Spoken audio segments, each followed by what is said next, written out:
Al-Khidmat foundation وسطی پنجاب کے زیر اہتمام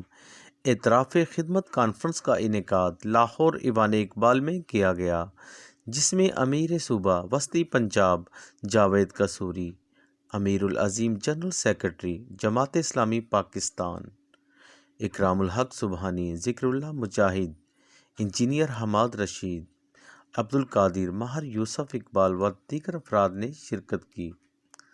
تقریب میں سال 2022 میں الخدمت فاؤنڈیشن کے لیے رضاکارانہ طور پر کام کرنے والے افراد میں ایوارڈ تقسیم کیے گئے۔ اس موقع پر شرکاء نے سٹی ون نیوز سے گفتگو کرتے ہوئے کہا کہ الخدمت فاؤنڈیشن اس وقت پورے پاکستان بلکہ آپ کہہ سکتے ہیں کہ پوری دنیا کے اندر اس کے والنٹیئرز موجود ہیں، اس کے ڈونرز موجود ہیں، اور الخدمت فاؤنڈیشن نے حالیہ سیلاب کے اندر بہت زیادہ کام کیا، ریہیبلیٹیشن اور ریلیف کا جو ہے نا وہ کام۔ اب الخدمت فاؤنڈیشن اس وقت پورے جنوبی پنجاب، سندھ اور KPK کے اندر جو ہے ریہیبلیٹیشن کا کام کر رہی ہے۔ ہمارا پروجیکٹ ہے انشاءاللہ 5 ارب روپے کی لاگت سے ہم وہاں پہ مکان تعمیر کریں گے جی۔ اچھا جی، جیسا کہ آپ سب دوستوں کے اور پاکستان بھر میں آپ کو یاد ہوگا کرونا سے ریلیٹڈ جو وبا آئی تھی، اس میں جس طرح الخدمت فاؤنڈیشن نے گورنمنٹ آف پاکستان کے ساتھ مل کے بڑھ چڑھ کر ریسکیو کے کاموں میں حصہ لیا اور لوگوں کو ریسکیو کیا اس کے اندر، اس کے ساتھ ساتھ ابھی جو موجودہ صورتحال جو اس ٹائم الخدمت کو فیس کرنی پڑی ہے وہ ہے فلڈ کے حوالے سے۔ جس طرح سے فلڈ آیا ہے ہمارے اس ٹائم جنوبی پنجاب میں، جس کے اندر تونسا شریف راجن پور والا ایریا ہے، اس کے بعد ہمارا سندھ کا جو کچے کا ایریا ہے وہ کافی اس سے متاثر ہوا ہے۔ تو ان جگہوں پر کچھ لوگوں کے کچھ مکانات، کچھ حصے اس کے تباہ ہو گئے ہیں، جس کے اندر الخدمت ری ایبلیٹیشن ان کو کر کے دے رہی ہے۔ جو مکانات تھوڑی سے مینٹیننس کر کے اور دوبارہ اپنی حالت میں آ سکتے ہیں ان کے اوپر کر کے، تو ہم لوگوں کے ساتھ یہ 5 ارب کا ایک ہمارا پروجیکٹ ہے ری ایبلیٹیشن کا، جو ہم اس ٹائم سے سندھ، جنوبی پنجاب اور بلوچستان اور KPK کے کچھ ایریاز میں ہم اس کو کر رہے ہیں۔ بسم اللہ الرحمن الرحیم، بہت شکریہ۔ آج یہاں الخدمت فاؤنڈیشن وسطی پنجاب کے زیر اہتمام اعتراف خدمت کے عنوان سے کنونشن جاری ہے،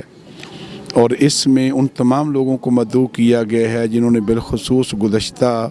حالیہ بارشوں اور سیلاب کے موقع پہ آگے بڑھ کر کے اپنے مصیبت زدہ بھائیوں کی مدد کی ہے، اور ہم اللہ کا شکر ادا کرتے ہیں کہ جس طرح سے اس مشکل کی گھڑی میں پاکستان کی قوم نے آگے بڑھ کے الخدمت پہ اعتماد کیا، اور میں خاص طور پہ اہل پنجاب کا شکریہ ادا کرنا چاہوں گا کہ پنجاب کے لوگوں نے اپنے گھروں سے نکل کے اپنی نقدی، اپنا ساز و سامان وہ لا کر کے الخدمت کے کیمپوں میں دیا، خود رابطے کیے، اور الخدمت فاؤنڈیشن نے اس پورے کام کو چینلائز کیا، اور اس کے نتیجے میں آپ یہ دیکھیں کہ سیلاب زدہ علاقوں میں سب سے زیادہ کام گراؤنڈ پہ ریسکیو کا کام، ریہیبلیٹیشن کا کام الخدمت فاؤنڈیشن سر انجام دے رہی ہے۔ اور اس وقت بھی جبکہ باقی سارے لوگ خاموش ہو گئے، ہمارے ملک میں ہر نئے روز کو نیا ایشو کھڑا ہو جاتا ہے، میڈیا کا موضوع بدل جاتا ہے، حکومتوں کے موضوعات چینج ہو جاتے ہیں، اور ایسے میں ہم اپنے مصیبت زدہ بھائیوں کو بھول جاتے ہیں۔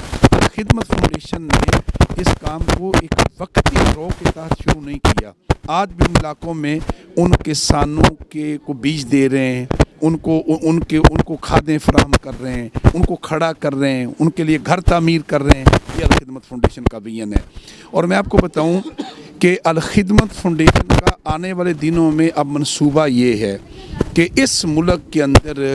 جو لاکھوں کروڑوں بے روزگار نوجوان ہیں، ہم کس طریقے سے ان کو روزگار پرووائڈ کریں۔ الخدمت اس کے بارے میں پلان کر رہی ہے۔ الخدمت کا یہ پلان کا حصہ ہے کہ ہم 10 لاکھ نوجوانوں کو اپنے رضاکار بھرتی کریں، تاکہ کسی بھی مشکل وقت میں ہم ایک منظم انداز میں نوجوانوں کی ایک آرگنائز فورس کے طور پہ سامنے آئیں، اور مشکل کی گھڑی میں اپنے بھائیوں کے بالکل ان کی پشت پہ کھڑے ہوں۔